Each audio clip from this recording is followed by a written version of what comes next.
What's going on, everyone? Rocky here with 75 South Gardening, and today I'll be giving you guys an update on my mom's garden. Now, I built this setup about a month ago, so everything that you're looking at right now has about a month worth of growth. So I'm going to get up close and start over here in the corner so you guys can get a closer look and see how everything is coming along.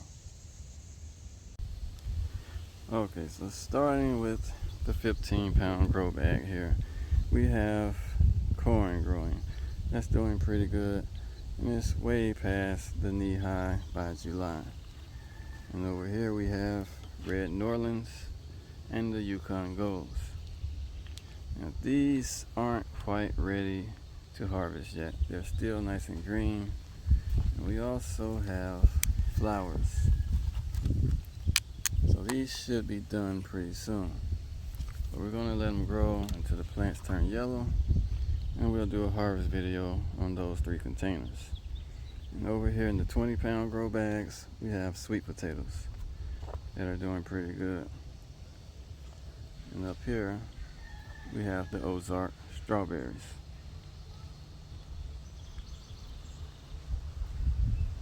Now over here on my trellis, these are pinto beans and yard-long beans.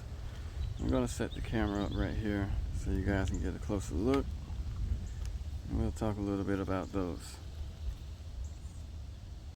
So I'm going to start right here in the front.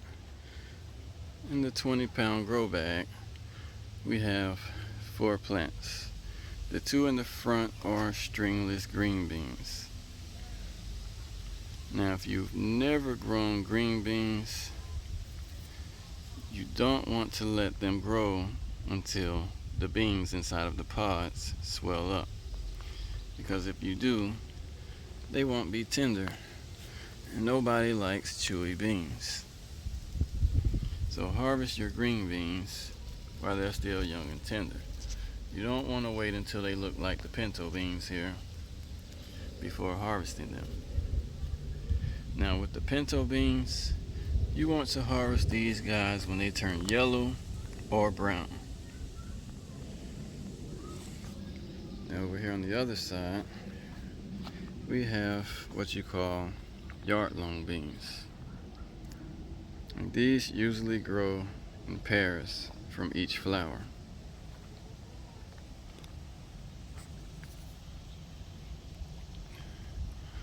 Now, yard-long beans can be eaten raw, or you can stir fry them. So we're gonna harvest the 3 that are ready and stir fry them just to see how they taste.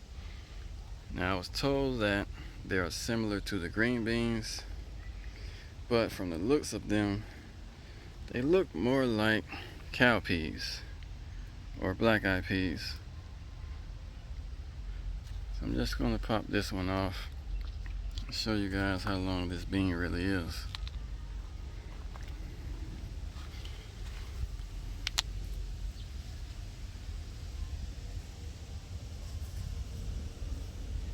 And look at that. This bean is as long as my forearm. There's still a piece hanging out of my finger. And yard-long beans can grow up to 3 feet long. And you want to harvest them when they reach at least 18 inches. And once they get going, you'll probably be harvesting these guys every day because they are everywhere. So I'm going to go ahead and take these 2 off. And just snap them off like that.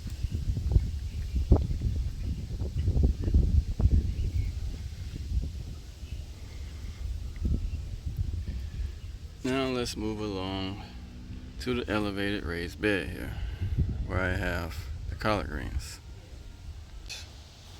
We went with a smaller variety for this raised bed because the Georgia collards that I usually grow were too big for this raised bed to fit 6 plants in here with space. They were all smashed up against the netting, and they need more space to grow, so I went with a smaller variety. But before I get to harvesting those, I forgot to show you the beans in the back. Now these in the back are my purple bush beans. And there's a few growing in here. And the same rules apply to the bush beans that apply to the green beans. So now what I'm going to do is just harvest some of the leaves off of the collard greens.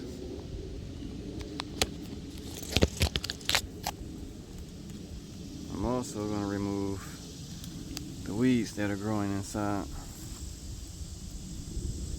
It's mostly grass.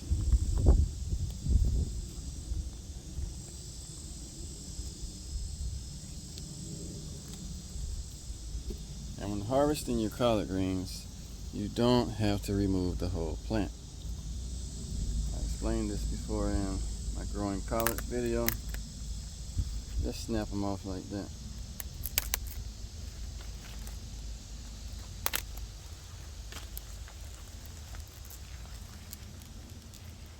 Nice healthy leaves.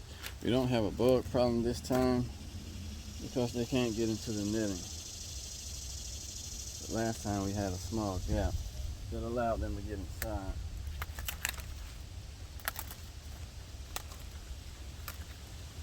I also had to replace the legs on this bed to make it stronger because the 2x4s weren't cutting it. So I went back with the 4x4s, and I also rebuilt the top here so that we can have a bigger space for them to grow within the netting.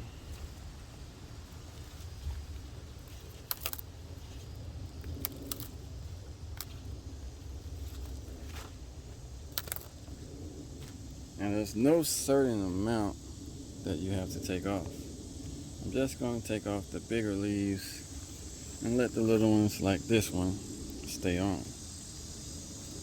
The ones that are this big, I'll take off. They don't get too much bigger than this.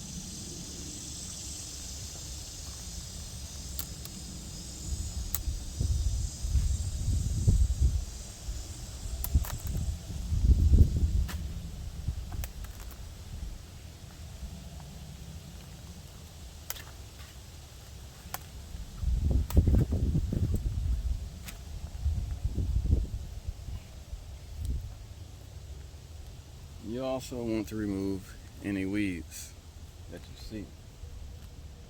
And it's mostly small pieces of grass. There's not a big weed problem in here this year either.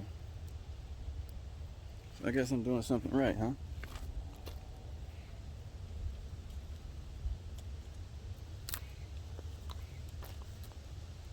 Now, leaves like this, I usually just take them, ball them up, and put them under the mulch.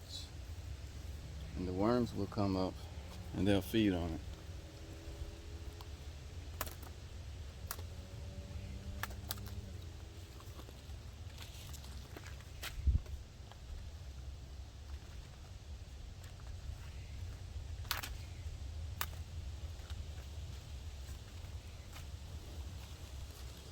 So that's it for our collard green harvest for today.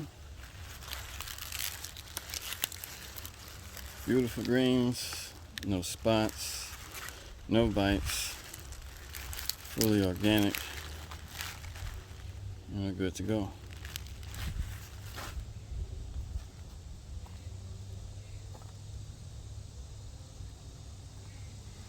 Now let's move along to this side.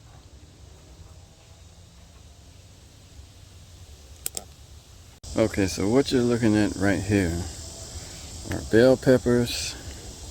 We have oregano in the back, spearmint in the front, and in the middle I added a peppermint plant because at night the June bugs come out and they just have a good time with my leaves over here.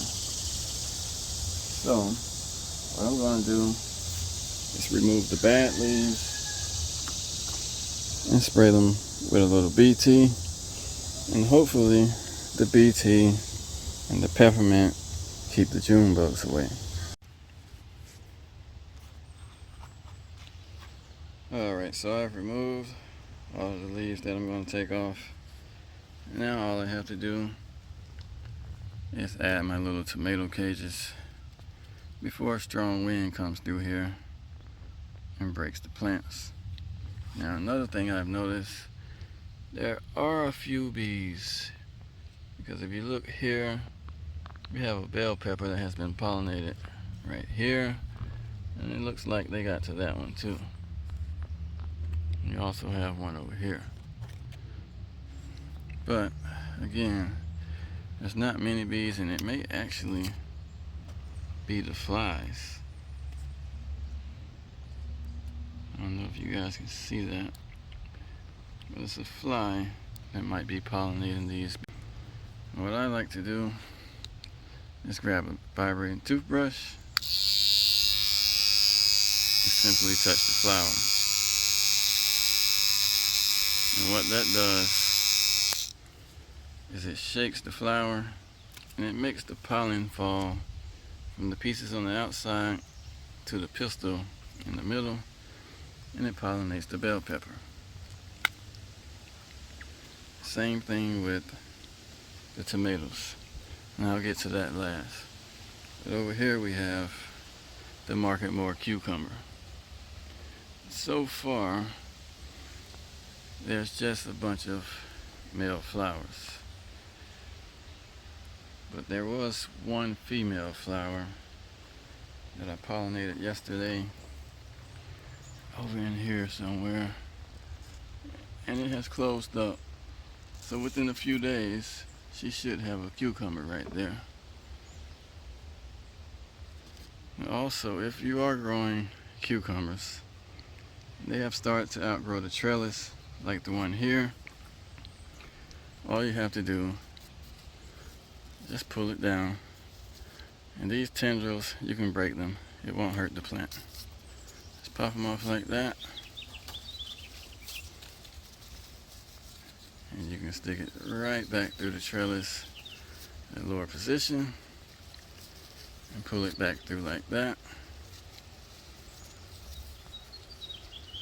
and it will continue to climb on its own.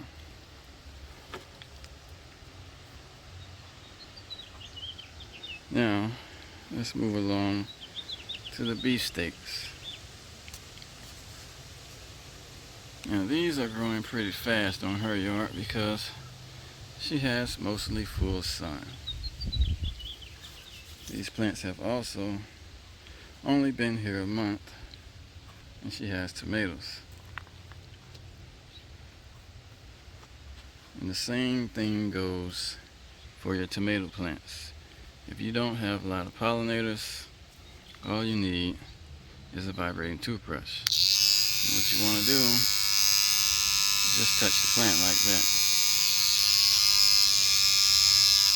You can also shake it. You just want that pollen to drop down in the center on the pistil so that you can pollinate that flower and grow a tomato.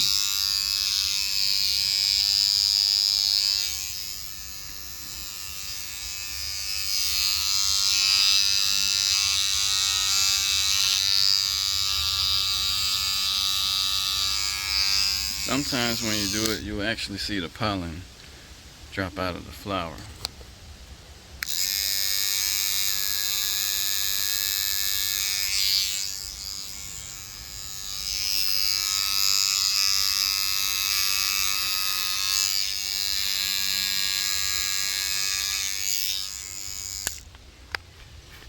Over here we have 3 tomatoes growing pretty good.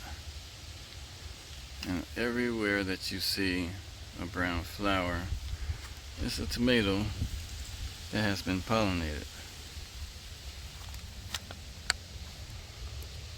So all of the ones that are up here that are brown have been pollinated. and they probably won't start growing until these are almost done. So if you see that happening on your yard, they'll grow. You just have to be patient. Some more flowers here.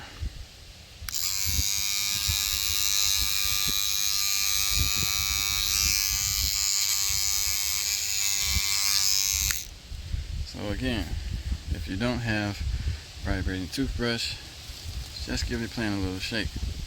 And in this case, since I have tomato cages, I can just do them like this.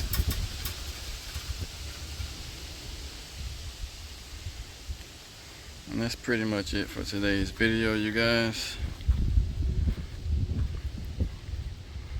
We got our collards. We also have a few yard-long beans. Everything seems to be growing pretty good. And always remember to plan your garden with your health in mind. Stop using those fertilizers that have chemicals in it. You don't want to be that person on that commercial years from now saying, if you or a loved one have used such and such, you are entitled to financial compensation.